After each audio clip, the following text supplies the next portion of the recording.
আসসালামু আলাইকুম।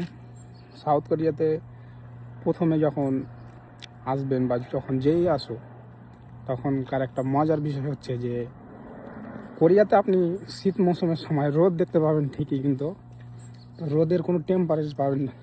তার কারণ হচ্ছে এই যে এখন সূর্য মামা মনে করলেন জল জল করে আলো দিচ্ছে, তো এই রোদ ফুটছে, রোদের মধ্যেও কোরিয়ার ঠান্ডার যে ওয়েদার সেটা কেমন সেটা আপনার দেখাবো। তো এই যে আমি আর একটা ফোনে আমার ফোনে ওয়েদার চেক করব।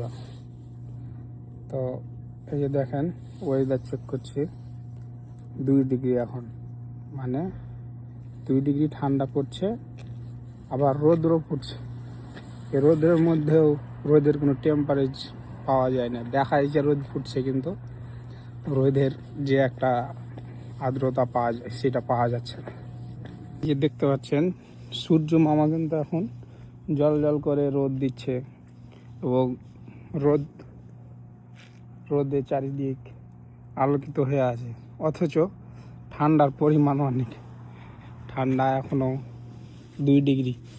তাহলে বাংলাদেশে সাধারণত যেসব ঠান্ডা হয় 2 ডিগ্রিতে নামে না, কিন্তু দেখেন এখন রোদ ফুটছে অথচ 2 ডিগ্রি ঠান্ডা।